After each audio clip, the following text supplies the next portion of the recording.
Boa noite. Boa noite para você que está assistindo. Olá para quem está assistindo a gravação. Hoje é dia 28/8/2020. Estamos aqui no nosso encontro marcado de toda sexta, hoje um pouquinho mais tarde. Eu no meu sofá, vocês na casa de vocês. Eu sou a professora Solange Posuto, pré-candidata a vereadora em Campinas.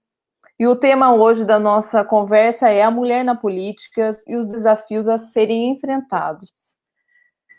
Temos uma notícia boa e uma ruim. A notícia ruim é que Campinas ultrapassou 1.000 mortes pela Covid-19, então nossa solidariedade a todas as famílias. E a notícia boa, né, parece o jornal, né, uma boa, uma ruim, mas a gente tem que dar essa notícia também. O Fundeb foi aprovado terça-feira, então fizemos uma live aqui pedindo a aprovação do Fundeb e foi aprovado, estamos muito contentes com isso. Quero agradecer quem está assistindo.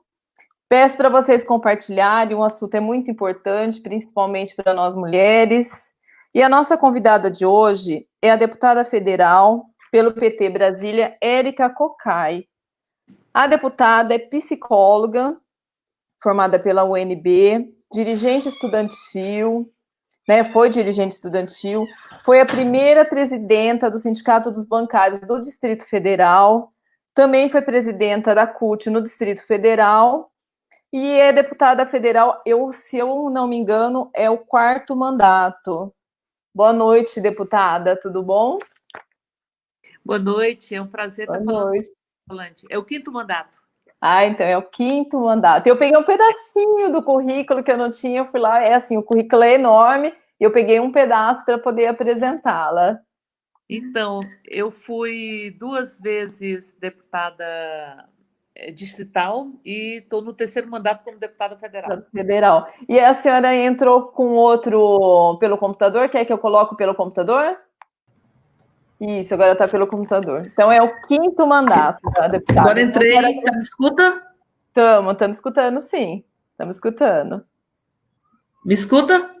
Sim, você está escutando? Você está escutando? Solange? Oi, eu estou escutando. A senhora está escutando? Eu acho que só tem que ligar o microfone. Me escuta? Escuto. Você está escutando? Agora sim, perfeito. Agora sim, tá. Então, nós já queremos agradecer, né, a presença da deputada, então é o 5º mandato. Sei que a agenda está lotada, né, então é difícil ter uma agenda com uma deputada, então já quero agradecer de início já. Então, deputada, eu queria começar falando de representatividade. Cresceu, né, o debate político sobre algumas questões, assédio, aborto, maternidade, carreira. Essa luta pelo direito das mulheres vem progredindo no mundo, mas a representatividade das mulheres na política está muito distante do desejado. Temos muitas dificuldades para ocupar cargos, para sermos eleitas ou termos voz ativa nas tomadas de decisões políticas. O Brasil é um dos piores países quando falamos em representativa das mulheres na política. Somos 52% da população, 52,5% do eleitorado. Então, a pergunta que eu faço é: como podemos melhorar a representação das mulheres na política? Então, Solange, eu gostaria de te saudar e saudar a sua pré-candidatura, inclusive. Nós precisamos de termos mais mulheres nos espaços legislativos e termos educadoras também, não é? Penso que o Rubem Alves tem razão quando diz que há um pacto com a imortalidade nos educadores e educadoras, porque ficam naqueles que aprendem a significar o mundo a partir dos ensinamentos, dos exemplos, enfim, nesse dançar de saberes que é o processo educacional. Acho que é um dos mais profundos diálogos de pessoa com pessoa. Menino com todas as suas histórias, meninas com todas as suas histórias, carregando sonhos, ausência de sonhos, é diálogo de gente. Então, portanto, aos educadores e às educadoras, as minhas homenagens. E as minhas homenagens pela bravíssima luta que traçaram, que se concretizou na aprovação do Fundeb. Ou seja, o governo resistiu, fez um processo de obstrução, de não dar presença para a sessão do Fundeb, e eu nunca vi tamanha disposição e tamanha capacidade de luta que educadores e educadoras, alunos e alunas se desenvolveram na nossa sociedade. Só para você ter uma ideia, você tem, em geral, por volta de 30 mil acessos nas sessões da Câmara, nós tivemos 600 mil. 600 mil acessos. Então, assim, foi um processo belíssimo. Mostrando que a educação, ela invade as alcovas, ela invade as mesas do bares, ela passa por debaixo da porta, e quando se fala de educação, está se falando de algo que mobiliza o conjunto da sociedade. O movimento de educadores e educadoras, ele nunca fica em si mesmado. Ele vai como uma onda, fazendo com que nós nos movimentemos, e diz Rosa Luxemburgo que a gente, ao se movimentar, percebe as correntes que nos prendem. E eu diria que nós temos realmente uma subrepresentação que atenta contra a democracia. O Brasil, ele tem uma representação no poder legislativo que se equipara dos países onde as mulheres usam burcas, para que ninguém duvide que nós temos as nossas burcas invisibilizadas e que precisam ser vistas para serem tiradas ou para serem desconstruídas. E essa subrepresentação, como tudo na vida, num processo dialético, onde as teses se transformam, as teses enfrentam as antíteses, se transformam em sínteses para podermos ter novas teses, ele é fruto e semente.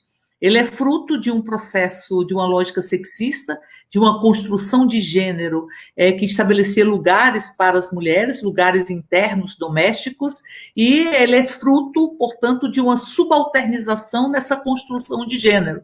Nós não somos oprimidas ou discriminadas porque nascemos mulheres.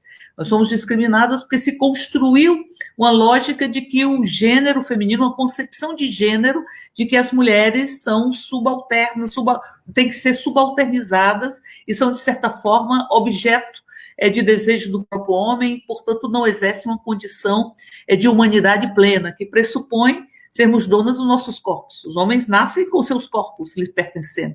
Nós lutamos todos os dias para dizer, moço, olha, o meu corpo é meu corpo, o meu corpo é meu corpo, é o meu próprio espaço. E o meu corpo deve ter as minhas regras, porque é como se eles se apoderassem e arrancassem-nos dos nossos próprios corpos. Então, é fruto de toda essa lógica sexista, que eu penso é uma ausência de lucro de um processo colonialista. São as novas colonialidades que nós enfrentamos, porque os donos da terra também se sentiam dono das crianças, das mulheres. Nesse país já foi permitido que os homens castigassem fisicamente mulheres e crianças. E ainda que nós tenhamos uma lei Maria da Penha, ainda nós temos um nível de violência doméstica que atenta contra esse exercício de uma humanidade que precisa conviver com a liberdade, senão não exercemos a nossa humanidade, que precisa ter a condição de sujeito, sermos donas do nosso querer, do nosso pensar, enfim, do nosso sentir, dos nossos corpos, das nossas vidas, enfim. Então, portanto, é fruto de tudo isso, mas também é semente, porque na medida que você tem uma subrepresentação feminina, você também terá um enfraquecimento das pautas para que nós possamos ter nas tribunas as mulheres se apossando dos microfones, mas também se apossando das canetas, obviamente que sem abrir mão do batom. Então, o batom com canetas e com microfones. Então, portanto, essa subrepresentação ela precisa ser enfrentada. E nós avançamos na legislação, avançamos no fundo eleitoral, avançamos nos 30%, conseguimos também aqui fazer o recorte racial, no que diz respeito ao fundo partidário, ao tempo de televisão, que foi uma proposta, uma provocação da deputada Benedita da Silva, e que foi acatada pelo TSE, mas deve nos atingir apenas nas eleições de 2022, me parece. Mas, enfim, é preciso, nós avançamos com os 30% nas nominatas, mas o que acontecia? 30% de mulheres, né? Então, primeiro, isso não era cumprido, e ficava por isso mesmo. Aí depois o TSE, foi uma pressão muito grande da bancada feminina, decide o seguinte, 30% mesmo. Se o partido tem direito a 10 e só tem uma mulher, só pode ter 3 homens. E aí, como ia diminuir a nominata masculina, se começou a cumprir os 30%. Só que, nesse sentido, nós não tínhamos os 30% dos recursos. Então, eram mulheres que compunham a chapa para eleger homens, porque não tínhamos tempo de televisão, não tínhamos um percentual de 30% no fundo eleitoral, que, quando foi criado, possibilitou também o financiamento público com esses 30%. Aí nós saímos de por volta de 51 parlamentares para 77 parlamentares na Câmara Federal. Veja, com as novas regras dos 30%, 30% de espaço de televisão, 30% do fundo eleitoral, e ainda convivemos com o machismo bruto, que faz com que nós tenhamos ainda que discutir candidaturas laranjas, né? Candidaturas laranjas, que não atinge a grande parte dos partidos. Os partidos trabalhadores têm paridade de gênero, inclusive, nos seus órgãos de direção.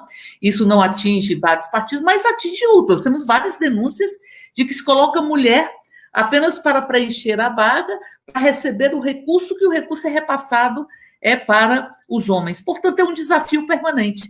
Por isso, nós precisamos de mais mulheres. Mas também disse Simone Beauvoir, eu creio que ela tem razão, não basta ser mulher. É preciso pulsar com as pautas feministas. Não basta ser mulher. É preciso fazer política como mulher, na perspectiva de construir uma sociedade mais justa, mais igualitária. Eu penso assim, Solange, que não tem mais espaço para acontecer o que aconteceu com a Revolução Francesa, digamos assim. É que a revolução que criou ou que difundiu os princípios da igualdade, da fraternidade, da liberdade, que foi um marco na construção de direitos humanos, decapitou suas feministas, que queriam incluir a pauta feminista no bojo da revolução. Ou nós avançamos na equidade de gênero, ou a gente não consegue avançar nos direitos. Essa não é uma discussão menor, não é cereja de bolo, não é chantilly de café, é estruturante para a construção de uma sociedade onde os direitos eles possam ser exercidos por todo ser humano, porque é com direitos que nós reafirmamos a nossa própria humanidade. É estrutural e é muito importante, né? Então, eu peguei alguns dados aqui. Então, por exemplo, para cargos eletivos, né, e depois é bem o que a deputada falou, que eu vou fazer a pergunta. Para cargos eletivos aqui em São Paulo, é mais ou menos 12% só de mulheres. No Distrito Federal, 17%. Em Campinas, na Câmara, é 3%. São 33 vereadores, uma só é mulher. E no Congresso, mais ou menos 15%. Então, quem está elaborando essas políticas públicas, principalmente para as mulheres? Então, ontem, numa live com o Haddad, aqui com o nosso pré-candidato a prefeito, ele falou, né, que só uma mulher pensa políticas públicas para as mulheres. Então, não tem como o homem estar pensando isso, tem que ser uma mulher. E as mulheres conservadoras, né, a gente tem muitas mulheres conservadoras de extrema direita que não levam pautas femininas, né, das mulheres. Tem até um caso aqui próximo, numa cidade aqui próxima, que é uma mulher que está candidata, né, pré-candidata a prefeita, mas é para colocar o marido, porque como o marido não pode mais, é ela que está se candidatando. Então, eu queria que a deputada, né, analisasse e dissesse como ela vê essa questão, dessas conservadoras estarem também, ou então tá fazendo esse papel, e como que a deputada se sente no meio de tantos machistas. Então, eu diria que, assim, você está falando, assim, de que lugar nós falamos? De que lugar de fala? Né? Do lugar de fala de mulheres. Então, o lugar de fala de mulheres, ele é insubstituível, para que nós possamos mostrar os hematomas que a gente carrega na pele e alguns na alma. Né? Nós estamos vencendo num país que é o 5º país do mundo em feminicídio. Nós lutamos muito para aprovar a lei de feminicídio. À época, o governo de Dilma Rousseff, a ministra Leonora Meneguzzi, ela esteve na Câmara para construir essa aprovação da lei do feminicídio, para dizer que não é natural que mulheres morram porque são mulheres, como não é natural que nós vivamos uma violência doméstica que tem um efeito muito devastador. Primeiro porque, assim, na rua nós somos seres anônimos, ninguém sabe quem a gente é. É em casa que a gente tem nome, que a gente tem história, é em casa onde, para casa que nós os dias, queremos que nossos filhos e filhas também voltem todos os dias.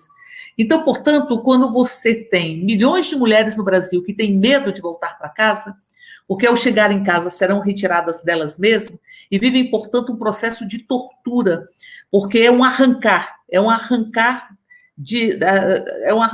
delas mesmo do seu próprio corpo. E aí, de repente, quando elas olham para si, vão ver que não sobrou ninguém, que ela virou o espelho do desejo do próprio homem. Então, nesse sentido, é este o lugar de fala, porque nós temos, muita coragem nas mulheres. A felicidade das mulheres é sempre muito guerreira, é uma felicidade guerreira.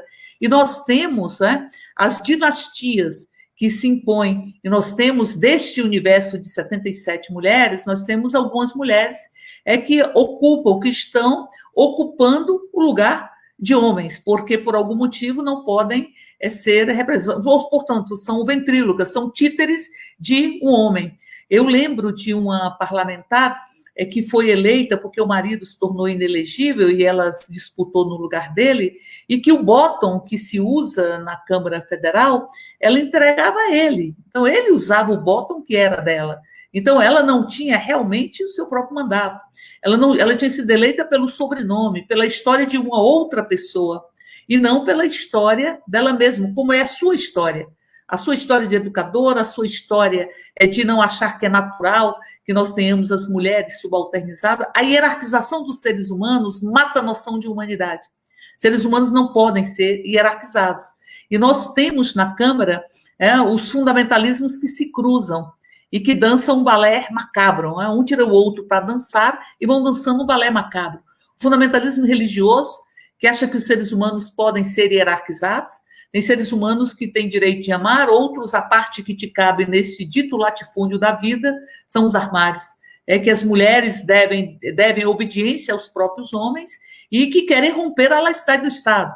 Romper a laicidade do Estado é romper a democracia do Estado. São aqueles que querem a educação domiciliar, mas não a educação domiciliar como um direito a ser fiscalizado, inclusive, pelo Estado, mas educação familiar para tirar a pessoa, o menino e a menina, da diversidade que a escola representa, e por isso ela resiste, porque ela é um espaço natural de diversidade. São os mesmos que discutem a escola sem partido. Essa escola sem partido que, em verdade, é uma escola amordaçada. É uma escola amordaçada. A experiência que teve no marcatismo, do neutralismo da educação, é uma experiência que tira do educador a condição de ser mediador de conflitos. Nós temos o mito grego de Eros, que diz que Eros era um ser muito feliz, com 2 cabeças, 4 braços, 4 pernas, e que Zeus, enciumado com tanta plenitude e tanta felicidade, cindiu Eros ao meio e nos transformou em seres faltantes. Na busca do outro, na busca dos outros, na busca de algo para além de nós mesmos, para que nós possamos atingir uma plenitude que sempre é fugaz, porque somos seres faltantes. Então, nesse sentido, nós vamos ter os conflitos como parte da nossa própria história. E os educadores são mediadores de conflitos, porque lidam com o universo que é diverso. Porque nós temos características do fascismo, e que são características, por exemplo, de não ter qualquer tipo de empatia, ser incapaz de sentir a dor do outro. Os psicopatas também têm isso, né? Aliás, os fascistas, via de regra, têm traços muito fortes de uma psicopatia que vai se expressar em várias coisas. São autocentrados, desprezam todas as evidências científicas porque são autocentrados e só pensam em si mesmo. É o que nós estamos vivenciando na presidência da República. É o fascismo com seu peito estufado, ostentando uma faixa presidencial que nós precisamos, em nome da democracia e da humanidade, arrancar a faixa presidencial do peito estufado do fascismo. Mas diria eu que nós temos uma lógica fundamentalista que, na gestão de Eduardo Cunha, ele unificou os fundamentalismos, o fundamentalismo religioso, o fundamentalismo punitivista, dos que acham que os problemas do Brasil se resolvem com grades e com balas e com armas, e não com a sociedade democrática que seja, enfim, farta em direitos, porque a relação entre democracia e direitos é uma relação umbilical. Os direitos carregam a democracia para as dobras do Brasil, para um país invisibilizado, um Brasil profundo. E a democracia é chão fundamental para a existência do direito, dos direitos. Por isso que tudo que é ato de liberdade, de criação, como é a educação, como é o desenvolvimento da ciência, como é a arte, como é a cultura, ameaça o fascismo. Esse ataque que nós temos à educação, não seja com escola sem partido, seja com a retirada do menino dentro da escola, assim, não por uma concepção e um desejo de se desenvolver de desenvolvimento que tenha a fiscalização do Estado, mas para arrancar o menino da convivência com o outro, para que ele não entenda a noção de diversidade, e a diversidade nos faz humano. Todas essas são experiências que se desenvolve todos os dias na própria Câmara. E ali nós vamos ter o velho instrumento da culpa como instrumento de dominação das próprias mulheres. Veja o que quero dizer. Muitas vezes a gente nos é imposta uma ditadura da perfeição, como se a gente não pudesse errar, porque quando a gente está ocupando um espaço que eles pensaram que tinha que ser um espaço onde as mulheres não podiam ocupar um espaço masculino, a gente não pode errar. Porque se erra é porque está no lugar errado. Ou seja, se erra é porque é mulher, e não porque qualquer ser humano erra. E a ditadura das perfeições. É como se a sociedade dissesse, vai, ocupa teu espaço público, mas a sua casa tem que estar impecável, mas seu filho não pode adoecer, mas você tem que estar disponível para o seu companheiro, para o seu marido, independente da sua vontade. Houvesse uma ditadura da perfeição. A mulher muitas vezes se sente culpada quando tem que largar o menino, e o menino chora, ou a menina chora, porque não tem noção de falta, e ali, a partir dali, ela tem que trabalhar, ela se sente culpada. Se sente culpada quando o filho adoece. Quantas vezes eu escutei mães que perderam seus filhos para as grades dizerem, onde foi que eu errei? E de regra ela não errou em nada. Aí, quantas vezes eu vi mulheres vítimas de violência perguntarem aonde foi que eu errei. Porque no primeiro momento, com as mulheres vítimas de violência, elas buscam se adaptar ao desejo do homem para preservar a própria relação. E se sentem muitas vezes culpadas pela violência que sofrem. Então, portanto, a culpa é um instrumento de dominação, dos mais profundos, invisível, entranhado, internalizado, e que vai destruindo a própria autoestima. Então, veja, esses fundamentalismos punitivistas, patrimonialistas, que a gente também chama das bancadas do boi, da bala, da Bíblia, enfim, esses fundamentalismos trançados foram supervalorizados durante a gestão de Eduardo Cunha, que pegou a pauta dos fundamentalistas e colocou na centralidade da agenda da Câmara. Tanto é que essa foi uma pauta muito permanente.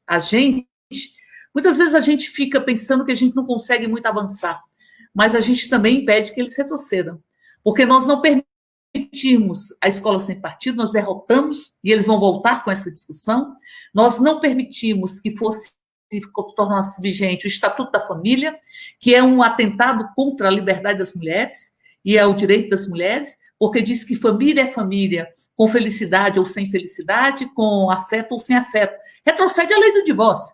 A lei do divórcio é dizer, se não tem felicidade, se não tem afeto, você pode desconstruir uma relação e construir outra. Então, portanto, atenta contra as mulheres, como também contra todas as expressões familiares que fogem das expressões que só eles admitem, porque só respeitam o outro, ou só consideram o outro se for o seu espelho. Se tiver a sua mesma família, a sua mesma igreja, a sua mesma forma de pensar. Então, penso que muitas vezes nós temos que pôr o pé na porta, porque a gente tem uma dificuldade imensa para se eleger, mas quando a gente se elege já com muita história, com muita construção de resistência, porque foi sempre uma candidatura, são candidaturas muito guerreiras das mulheres. As mulheres que são candidatas para representar as suas próprias histórias, suas próprias ideias.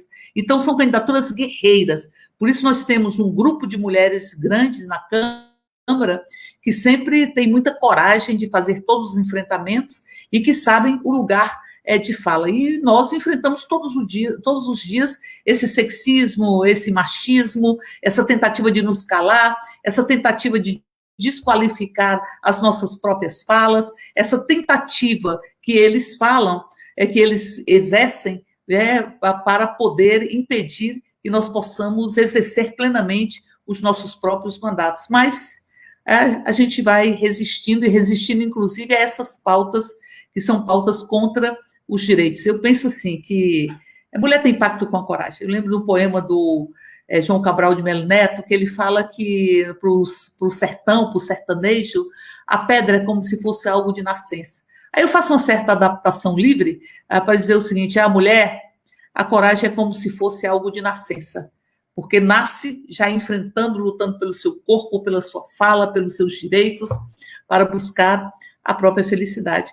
Por isso eu fico muito feliz com a sua candidatura, né? Porque, com a sua pré-candidatura, porque é uma mulher, porque tem esta pauta, e não só isso, porque tem a noção da importância da própria educação como instrumento de transformação das pessoas, como diz Paulo Freire, para transformar o mundo e construir a boniteza da vida, a estética da vida, e não a estética da barbárie que eles querem nos impor. É verdade, obrigada, mas é verdade, tenho essa pauta. E nós agradecemos, a gente acompanha, né, a atuação de vocês, e a gente agradece pela representação lá, pela luta, né, nos representando. E não é possível ter uma democracia efetiva se não estamos sendo representadas, né? Então, agradecemos aí essa parcela que está nos representando lá e lutando por nós. E precisamos de criação de mecanismos de participação popular para elaboração de políticas para as mulheres nos níveis municipais, estaduais e federal. Permanecemos invisíveis, né, como diz a deputada, aos olhos da sociedade, excluídas da vida pública e da definição dos rumos políticos, econômicos e sociais do país. E falando sobre isso, eu gostaria que a deputada falasse um pouquinho a situação das casas da mulher brasileira, que não está tendo recurso e estão numa situação, né, bem precária. Eu até conheci, quando eu fui a Brasília, eu conheci a Casa da Mulher Brasileira em Brasília, achei muito boa e gostaria que isso tivesse sido ampliado, mas não está, né? Está numa situação bem difícil. E ela está fechada. A Casa da Mulher Brasileira aqui em Brasília está fechada. Então, você tem, assim, orçamento zero. 2019, orçamento zero para a Casa da Mulher Brasileira, orçamento zero. E ela é importante porque ela unifica os serviços, né? Porque eu penso assim que é muito via-crucis das mulheres. Mulheres são vítimas de violência, aí muitas vezes vão para a delegacia, na delegacia são revitimizadas, porque essa culpabilização. A culpabilização, assim, muitas vezes eu escutei, bom, mas as mulheres não estão na política porque não querem, quer dizer, a culpa é das mulheres.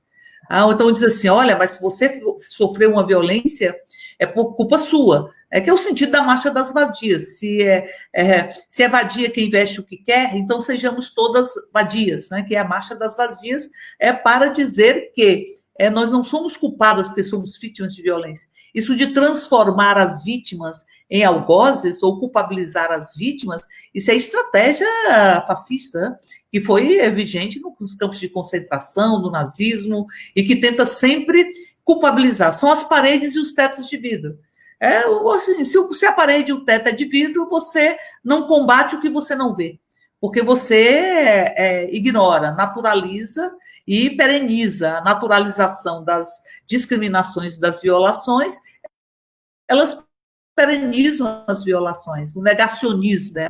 Como também o negacionismo com relação à Covid-19, ela vai naturalizando e perenizando o efeito de uma pandemia que já levou mais de 118 mil pessoas no Brasil, e todo mundo que parte é sempre amor de alguém. Então, essa culpabilização, ela se expressa na subrepresentação feminina, e a culpabilização é pelas violências que nós sofremos. Então, portanto, penso eu, que é preciso que nós, enfim, que a gente possa dar visibilidade às burcas, às paredes e os tetos de vidro.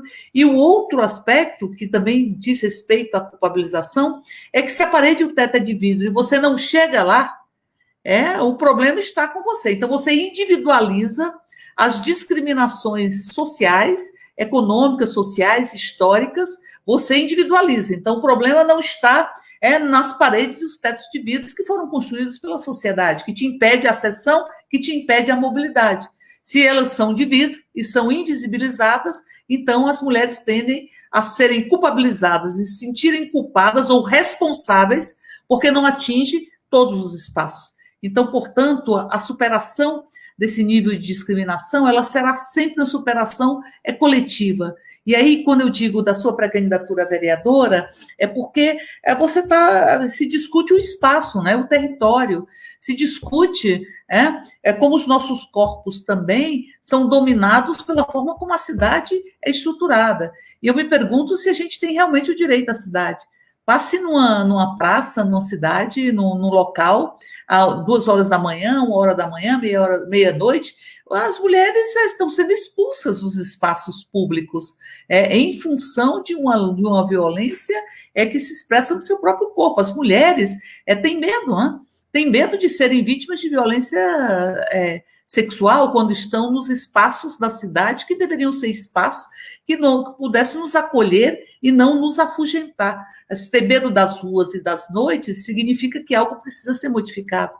Mas também as candidaturas, então, que olham o espaço, o território, como ele se organiza, o direito à cidade, que é o direito de uma cidade onde você tem uma mobilidade urbana que não seja feita para te levar para o espaço de dominação do local de trabalho, porque muitas vezes é mais fácil você sair da periferia para o centro, onde você tem o seu trabalho, do que ir da periferia para um outro espaço da própria periferia, onde você pode ter uma atividade cultural, ter uma atividade, os corpos dominados para o trabalho, ou dominados por políticas urbanas, que são políticas urbanas que foram feitas para oprimir os próprios corpos e que vão penalizar as mulheres. Por isso a importância das câmaras de vereadores. Nós temos, por exemplo, Natália Bonavides, Marília Reis e outras parlamentares que vieram direto da condição de vereadoras para assumir mandatos na Câmara Federal, porque entenderam os espaços da cidade, porque discutiram os espaços urbanos e, aliado a tudo isso, a educação como política das mais generosas, porque transborda ela mesma e vai invadir outras políticas públicas. Então, assim, a luta das mulheres para disputando a condição de vereadoras ou sendo pré-candidatas, elas trazem o direito à cidade, o direito de ser mulher, de ser do gênero feminino, de ser do gênero feminino com liberdade, sem dor, de viver a condição de sermos mulheres sem dor, que é a dor da discriminação e dessa construção de gênero discriminatória, e também envolve o direito de amar, né? De amar livremente. Esses movimentos, o movimento das mulheres, eles carregam isso, e é como onda. O movimento das mulheres é estruturante. Se você não rompe as violências que nos atingem, você naturaliza uma violência que vai se expressar para além da mulher. Então, portanto, não é cereja de bolo nem chantilly de café, é estruturante. Embora sejam muito boas as cerejas de bolo e também o chantilly do café, né? Eu penso assim, que eu tenho muito entusiasmo com as candidaturas femininas que representam, como eu disse, esta pauta, não é? Para que a gente possa fazer esse nível de enfrentamento e enfrentar todas as violências, que muitas vezes a gente nem percebia enquanto violência. Lei Maria da Penha traz 5 tipos de violência, que violência doméstica, como a patrimonial, física, sexual, enfim, psíquica. Eu também acho que todas as violências carregam juntas, porque nenhuma violência é solitária. A violência psíquica está presente na violência patrimonial, na violência moral, na violência, enfim, na violência física, na violência sexual. Mas, enfim, ela tipifica, mas tem violências como, por exemplo, violência obstétrica, que muitas vezes não se percebia enquanto violência, e é uma violência. São tantas as violências, a violência de uma licença maternidade que deveria ser maior, a violência de você não ser dona do seu próprio corpo, a violência que sofreu essa menina de 10 anos, né, que foi sendo considerada como culpada, a violência que sofrem as mulheres com esse decreto que foi lançado hoje do Ministério da Saúde, que é um decreto que praticamente coloca a mulher vítima de violência sexual, que tem um direito legal à interrupção da gravidez, ela a coloca como uma suspeita e uma criminosa. Então, assim, que acha que a mulher tem que ver imagens de ecografias, que tem que explicar tudo onde é que ela estava fazendo, como é que ela estava, que tem que ter testemunhas, que tem que ter isso. É como se ela tivesse numa, numa condição de suspeita para utilizar um direito. Então, são as garras fundamentalistas que vão se expressar no feminicídio. Também, aí, mas assim, o feminicídio, eu penso assim, feminicídio, esse que se transforma em estatística, ele sempre é precedido do feminicídio simbólico. Assim, você tira a liberdade sempre foi a luta das mulheres. Liberdade sobre o corpo, liberdade sobre os sentimentos, sobre os afetos, sobre as falas, sobre as opiniões, a liberdade de ter direito à cidade, de circular na cidade. A liberdade sempre ela vai pautar nas suas várias esferas todas as lutas das mulheres. E penso que a nossa humanidade, a gente só vive na afetividade, ninguém vive a humanidade nem em senzala, nem em armários, nem muito menos em manicômio, né? E ela tem um feminicídio simbólico, você tira dela a condição, toda a violência, e penso eu, ela é precedida por uma violência, todo homicídio, esse que atinge mais as mulheres negras, que atinge mais os negros no Brasil, ele sempre é precedido de de um extermínio simbólico, de tirar do outro a condição de ele ser um ser humano inteiro com os mesmos direitos, como diz a Declaração Universal dos Direitos Humanos. Todo mundo nasce livre, igual em dignidade e em direitos. Então, sempre é o feminicídio simbólico que vai pavimentar as estradas para o feminicídio literal. E Campinas tem um grande número de feminicídio, né? Tem um alto índice, maior que muitas outras regiões do país. E assim, a Sueli colocou uma ótima fala e uma aula, né, gente? Uma aula, estamos aprendendo muito aqui com a deputada, viu? Muito bom. E eu queria perguntar assim, como que a gente pode defender os direitos das mulheres em meio a essa conjuntura conservadora de extrema-direita, né? Então, está até falando desse decreto, né, de tudo que está ocorrendo, falta de recursos. Como que a gente pode fazer para continuar defendendo nossos direitos, além de tudo que nós já estamos fazendo? Então, eu penso assim, toda crise, como disse Simone de Beauvoir, ela atinge todo mundo, mas ela vai atingir mais as mulheres, né? Atingir mais as mulheres, os negros, as pessoas que têm história de violação de direitos, pessoas em situação de rua, a comunidade LGBT, LGBTIQIA+, ou seja, sempre vai atingir os segmentos que têm uma história maior de violência, de violação de direitos. E ela sempre vai ameaçar direitos. Ela ameaça direitos. Os direitos são ameaçados quando nós temos uma crise. Nós temos uma crise trançada.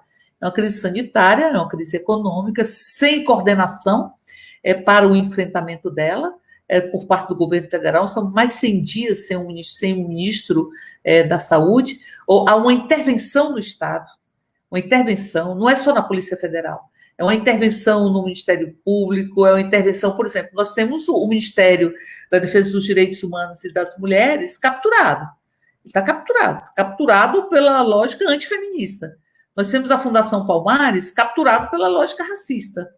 Nós temos o Ministério do Meio Ambiente capturado por uma política antiambiental.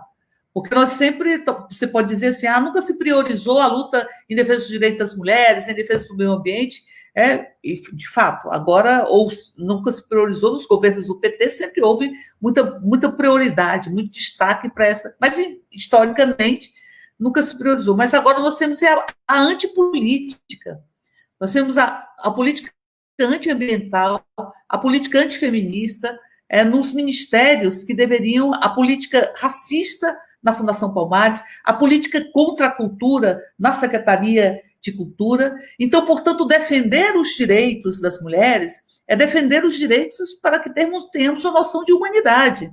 De humanidade. Você não faz um extermínio simbólico de mais de 50% da sociedade sem generalizar os extermínios, que vão fazer com que nós tenhamos esse nível de homicídio que atinge jovens e negros. Portanto, é estruturante.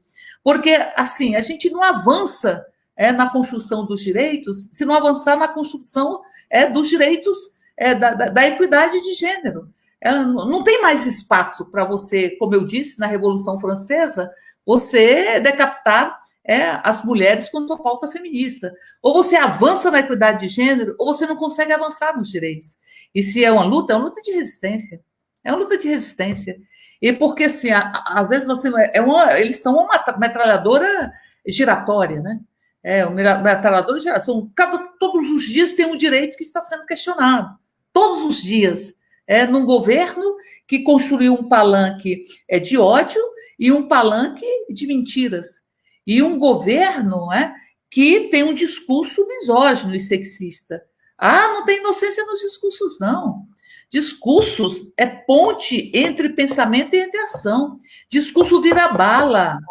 Discurso vira hematoma. Então, portanto, resistir é absolutamente fundamental. No momento em que você tem tanta asfixia, é como se a gente não conseguisse respirar, né? Como o George Floyd falava, não consigo respirar, não consigo. Aí tem que arrancar esse joelho que está na garganta do país e que impede que nós respiremos os ares de Zubiri, os ares de Dandara e os ares de um país que tem tantas histórias de resiliência e resistência.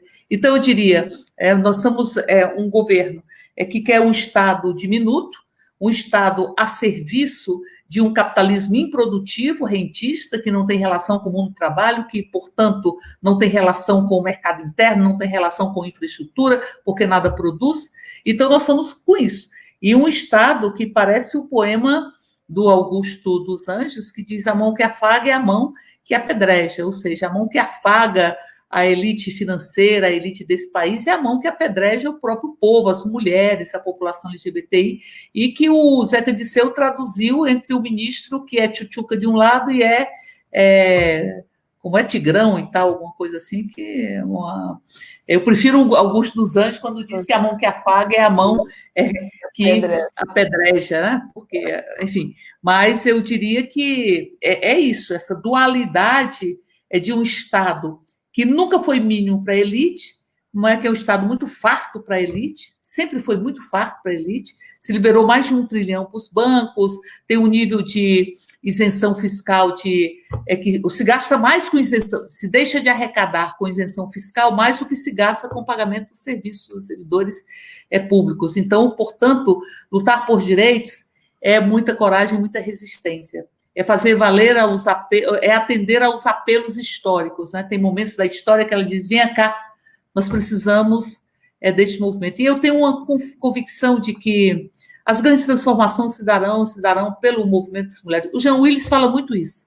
A última vez que eu conversei com o Jean Willis, tem alguns meses, ele dizia o seguinte: as mulheres que carregam tanta coragem, tanto desprendimento, as mulheres no parlamento que fazem a luta feminista, as mulheres têm que capitanear esse processo, porque elas, diz Paulo Freire, que a função de nos libertar da opressão está em grande medida pelos oprimidos, e que o pior opressor é o que está internalizado nos oprimidos. Então, as mulheres que foram responsáveis pelo movimento mais importante do século XX, depois da Segunda Guerra Mundial, foi o movimento das mulheres que puxou o movimento, tantos outros movimentos, o movimento dos direitos, movimentos contra a desigualdade racial, contra o sexismo, enfim, todos esses movimentos. Então, eu diria, é um universo que precisa dar muita coragem das mulheres para entrar num universo que um parlamento que parece um pacto de cartolas, de bengalas, de casacas. Você veja que na Câmara tem expressões que são expressões ainda do gênero masculino. Tem a chapelaria, onde os homens colocavam os seus chapéus. Então, a chapelaria. Então, você tem expressões. E na Constituinte, não tinha banheiro feminino no plenário. Nossa. É como se ali não fosse um espaço pensado para as mulheres. Não tinha direito à licença maternidade para as parlamentares. Nossa. É como se... Porque não foi pensado para ser um espaço ocupado pelas mulheres.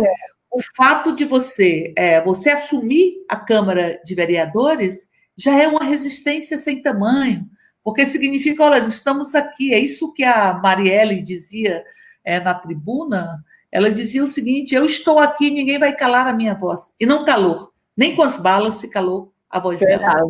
Verdade. E estamos na luta, e estamos na coragem, estamos na luta, com certeza. Né? E eu vejo a importância da educação, né? Então, várias vezes foi tocado aí na educação, da gente trabalhar essas questões na escola. Eu trabalho muito isso na escola. Aqui em Campinas já tentaram colocar a escola sem partido, mesmo, né, não podendo vir de um vereador, tentaram colocar. E eu queria agora saber qual a perspectiva da deputada do cenário político e o que ela espera para as novas eleições, não só agora, mas também em 2022. Então, eu acho que essas eleições, elas são eleições extremamente emblemáticas.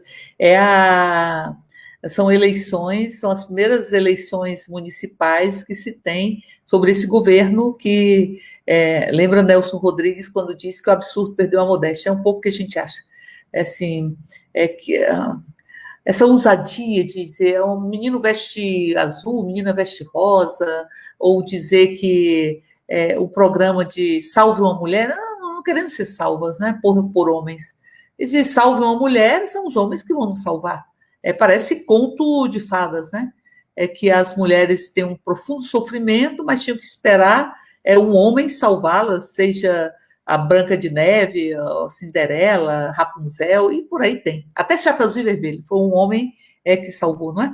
Então, assim, que não cabe às mulheres tomarem conta do seu próprio destino, ou dizer que nós queremos uma sociedade onde o homem abra a porta do carro para nós. Não, nós queremos abrir nossas próprias portas, todas elas, né? Não apenas os carros, e dirigir as nossas próprias vidas, não apenas os carros, né?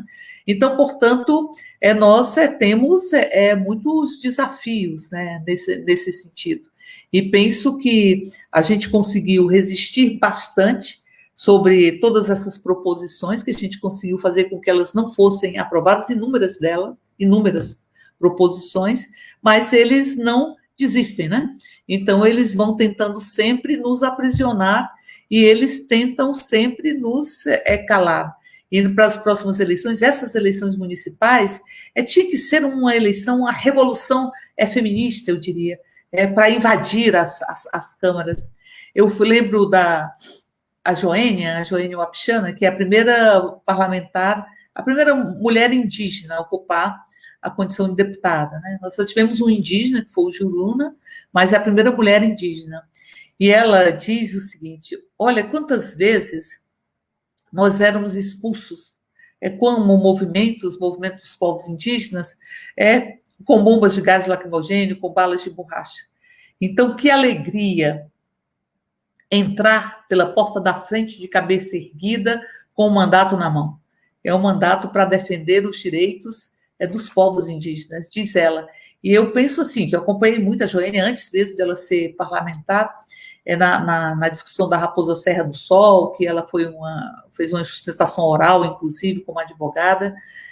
Então, enfim, e eu vi como muitas vezes se tratam mulheres com bombas de gás, se tratam mulheres com essa hostilidade, né, sexista, de um Estado que tem uma estrutura sexista. E como é importante as mulheres adentrarem esses espaços de cabeça erguida, representando com a representação popular.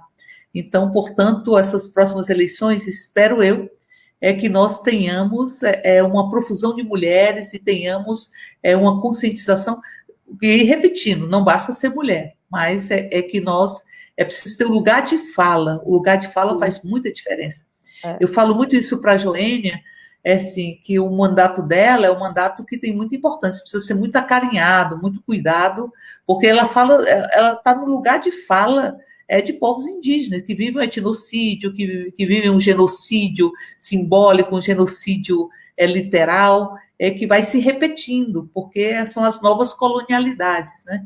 Então, portanto, eu penso, espero que sejam eleições, acho que vão ser eleições onde nós vamos ter mais vozes, as mulheres, os movimentos populares, do que nas eleições de 2016, que foi logo no período do golpe, e um golpe nunca se...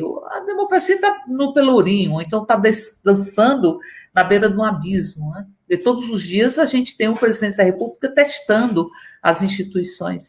Então, penso que sempre é muito importante que nós possamos tirar um saldo nas eleições, que para além dos mandatos, que nós precisamos crescer os mandatos que são mandatos populares, que defendem as lutas identitárias, que são lutas que permeiam a luta de classes nesse momento. Acho a luta de classes, ela carrega a condição de serem lutas identitárias também.